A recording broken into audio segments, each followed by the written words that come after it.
Oh, Bezrat Hashem, la Gemara de ce matin, Masechet Shabbat, la page 113a.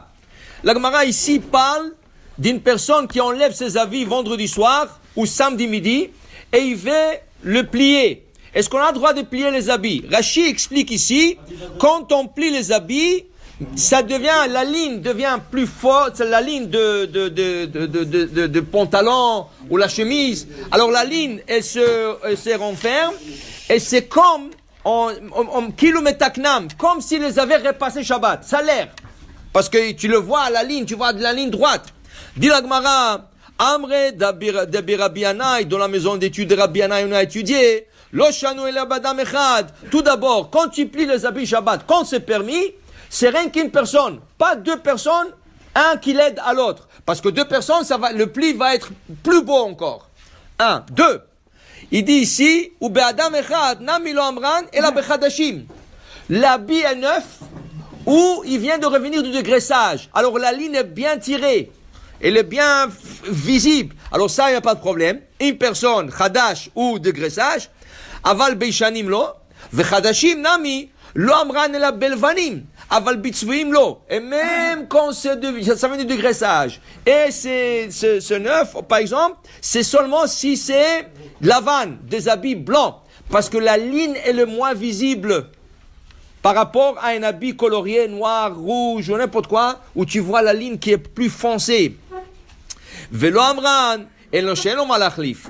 Aval yesh lo malachlif lo. Ça, si tu as pas quoi changer, mais si tu as quoi changer, il n'y a pas de problème. Ça veut dire, vendredi soir, après le Soudat Shabbat, tu veux enlever ta costume. Alors tu la mets sur une chaise. Okay? Il y en a qui aiment la ligne, qu'elle soit parfaite.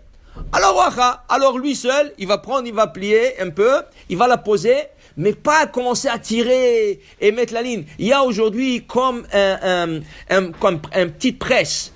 C'est comme une petite table, tu mets le pantalon dedans, tu fermes, et c'est un ressort fort, et ça garde la ligne très très fort. Chaque Shabbat, tu peux pas. C'est comme si tu avais repassé le pantalon. Okay? La même chose pour la chemise. Tu prends, tu accroches sur le cintre, ou tu le mets sur une chaise, c'est tout, pas plus que ça. Dis la Gemara, Tana, shel bet Rabban Gamliel, lo ayum kaplim kle lavan. Rabban Gamliel, il ne pliait pas, même le rabbi blanc, qui s'est permis, il ne pliait pas. Pourquoi? Parce qu'ils avaient un costume pour changer pour le Shabbat. Alors, si on casse à se froisser, ça s'arrangeait. Maintenant, c'est ça la question qui vient après, dans le dictionnaire. Est-ce qu'on a le droit de plier le talit? La talit est blanche. Ken? Alors, est-ce que tu as le droit de la plier? Alors, le Shulchan Aruch, il a dit non. La talit, tu ne peux pas la plier Shabbat. Alors, qu'est-ce qu'il faut faire avec la talit? Normalement, il faut la laisser à côté de ton casier, à côté de la chaise, quelque chose comme ça. Vient Rabbi Baruch Toledano, il dit non, mais avec le temps, si tu la laisses chaque Shabbat, il y a 52 Shabbats, la talit va se froisser. Et là, elle va perdre un peu de sa beauté. Et c'est écrit, Zeheli, Ve'anveu. Il faut avoir une mission Shabbat. Alors Rabbi Toledano, il a permis de plier le talit normal. Le Shulchan Aruch, il a pris ça aussi en considération, ça a cité l'avant. Il a dit oui, tu n'as pas le droit de la plier, tu la replies à l'envers. Ça veut dire, au lieu de plier sur la ligne d'un côté qui est normal, tu plies sur la ligne de l'autre côté. Samedi soir, tu la défais et tu la replies comme il faut. Okay? Et il y en a qui la replient même pas bichlal. Et de temps en temps, tu l'envoies au dégraissage pour qu'elle reprend sa forme et sa beauté. Alors pour vous dire que plier des habits, plier un habit de mitzvah qui nécessite, c'était la discussion de ce matin. Dit la Gemara, qu'est-ce qui fait un pauvre qui a un seul tunique? Au Hachem, aujourd'hui, les gens, ils ont 2, 3, 4 costumes. Mais à l'époque, il y avait des gens qui étaient pauvres. Ils avaient le même tunique pour toute la semaine, inclusivement Shabbat. Qu'est-ce qu'il fait? La Gemara, Maravuna, en semaine, il faut qu'il tire la tunique vers le haut, il met la ceinture, et comme ça, la tunique a l'air un peu plus courte. Shabbat, qu'est-ce qu'il fait? Il enlève la ceinture, et la tunique baisse un peu, elle a l'air un peu plus longue. Elle a l'air comme si elle est différente. Alors quand les gens vont le voir, ils disent, il a une nouvelle tunique pour le Shabbat parce que l'autre elle est courte, là elle est plus longue. Okay? C'est rien qu'un aspect comme ça visuel, mais pour te dire que c'est important que les habits de Shabbat soient différents des habits de la semaine. Alors dit la Gemara, on essaye de tout faire que tout le Shabbat soit différent de la semaine. Alors, là, le pain qu'on fait, toute la semaine tu manges du pain, une miche de pain, simple. Le Shabbat, tu as une miche de pain qu'on n'appelle pas le pain. On ne dit pas on mène le pain, on dit on mène la challah. Ça c'est un. Deuxième chose, la forme de cette challah, elle est différente. Elle est tressée, pas comme la semaine. Tu comprends? Et il y en a qui font le pas tressé, mais au moins ils mettent plus de sésame. Ils mettent... Ça veut dire qu'il faut que le pain de Shabbat, la hallah du Shabbat, soit un peu différente. La même chose, la Gemara dit, Shelo yeh iluchacha shel Shabbat, kiluchacha shel Chol. La manière que tu marches à la synagogue ne devrait pas être la même manière que tu marches en semaine. En semaine, tu cours. Le Shabbat, tu prends ton temps et tu marches doucement. À moins que tu es un peu en retard pour la prière, ça, tu peux courir un peu. Okay? Mais pour dire que quand tu sors de la synagogue, prends ton temps, sors doucement, okay? Et marche avec Nahat Ruach, pas comme tu marches en semaine.